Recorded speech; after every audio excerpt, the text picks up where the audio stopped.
মিথ্যা কথা কিভাবে বলতে পারেন আপনারা? দক্ষিণ ভারতের অশ্লীল সিনেমার দৃশ্য কাটিং, অশ্লীল কাটিং আপনারা আমার নামে আমার চুলের কাটিং এর লগে মিলে ওই ব্যাটারে আপনারা প্রচার করলেন। কিভাবে করতে পারলেন আপনারা? আপনারা না আলেম? আপনারা আমার মেয়েদেরকে বেশ্যা ফতোয়া দিচ্ছেন। আপনারা না কোরআনে আয়াত পড়েন, সতী সাথী নারীর উপরে অপবাদ আরোপ করিলে 80টা বেত লাগাও। আল্লাহর বিধান থাকলে আপনাদের পাশে 80টা বেত পড়তো। এখন আপনারা সতী সাথী ভদ্র ঘরের নারীদেরকে বেশ্যা বলেন কি করে? এই বাংলাদেশে স্বাধীনতার পর 54 বছর চলে গেল, আন্দোলনগুলি হচ্ছে। প্রত্যেকটা আন্দোলনের কি উদ্দেশ্য? গণতন্ত্র কায়েম করা, তাই না? আমাদের ইসলামী সংগঠনগুলি এইবারে যে ইলেকশনে ঢুকলো, তারাও কিন্তু একটু উপরে লেভেলে যখনই জাতিসংঘের সামনে কারো সামনে যে বসছে বৈঠকে, আপনারা কি চান বলতে পারছে তারা? আমরা আল্লাহর বিধান চাই।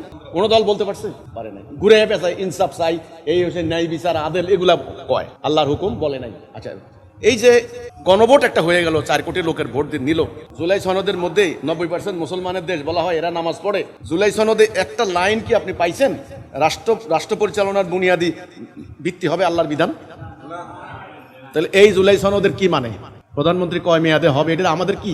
চোর 10 মেয়াদে হলেও একই চোর, 1 মেয়াদে হলেও চোর। কয় মেয়াদে হবে? দলের প্রধান থাকবে কি থাকবে, এটা ওদের মাথা ব্যথা। যারা পলিটিক্স করে ওদের মাথা ব্যথা। সর্বনাশ, এই দল যদি ক্ষমতা পাওয়া যায়, আগামী 10 বছর তো আমার পরিকল্পনা শেষ, আমি তো ক্ষমতার জীবনও পাবো না। মন্ত্রী একখান হওয়ার যে স্বপ্ন ছিল, এমপি কদুর হওয়ার স্বপ্ন ছিল, এটা তো পাবো না। তখন তারা পয়সা এই সনদ মনদ এগুলো বানাইছে। এগুলা দিয়ে আল্লাহর দিনের কি কাম? এদিকে বলা আছে সুদ ভিত্তিক অর্থনীতি বন্ধ হবে, এখানে কি বলা আছে আদালতে আল্লাহর আইনে বিচার হবে, চোরের শাস্তি হাত কাটা হবে? এই কথা বলতে পারবে না। বললে আস্তাগফিরুল্লাহ। এই আধুনিক যুগে মানবতার এই যুগে, জ্ঞান বিজ্ঞানের এই যুগে তোরা আইসস 1500 বছর আগে হাত কাটার আইন লইয়া। তো মুসলমান দাবি করো কেন? এই হীনমন্যতা যদি থাকে, মুসলমান দাবি করা বাদ দাও। আমি তো আল্লাহর পক্ষ থেকে সুপ্রিম কোর্টে বলে আসছি, সুপ্রিম কোর্টের বিচারকদের সামনে বলে আসছি, আল্লাহর আইনে আদালতে বিচার করেন। 40 লক্ষ মামলা পেন্ডিং থাকবে না, সপ্তাহের মধ্যে মামলা শেষ। হযরত ওমর 1 বছর বিচারালয়ের বিচারপতি ছিলেন, 1 বছর কোনো মামলা আসে নাই। কালে ভদ্রে 2-1টি অপরাধ হয়েছে, অপরাধী নিজে এসে বলতেছে আমাকে শাস্তি দিন। ওরা এখন শুনলাম কি ওই মেয়েকে হত্যা করছে, জবাই করছে। এখন হে বেটায় কয় না আমি তো হত্যা করিনি, হত্যা করছে আরেক বেটায়। এইবার কি ডলার নাকি রিয়াল, এইবার গোয়েন্দা লাগাও, এইবার লক্ষ কোটি টাকা সরকারের খরচ হোক। সরকার কি করে? জনগণের কাছে আবার ট্যাক্স বসাচ্ছে। এই খরচ হচ্ছে না এগুলি আল্লাহর হুকুম না মানার কারণে।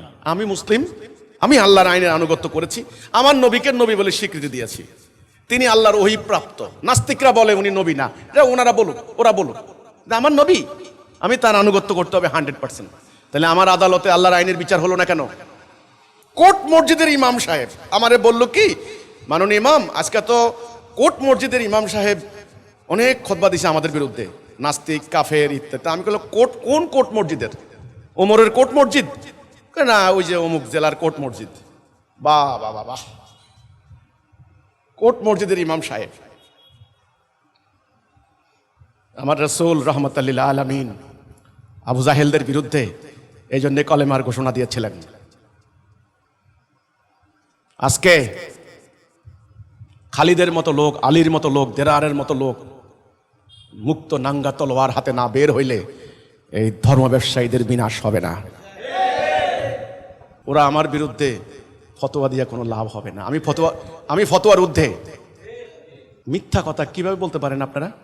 হ্যাঁ, দক্ষিণ ভারতের অশ্লীল সিনেমার দৃশ্য কাটিং, অশ্লীল কাটিং আপনারা আমার নামে আমার চুলের কাটিং এর লগে মিলে ওই ব্যাটারে আপনারা প্রচার করলেন।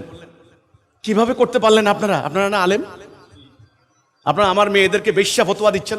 আপনারা না কোরআনে আয়াত পড়েন, সতী সাথী নারীর উপরে অপবাদ আরোপ করিলে 80টা বেত লাগাও।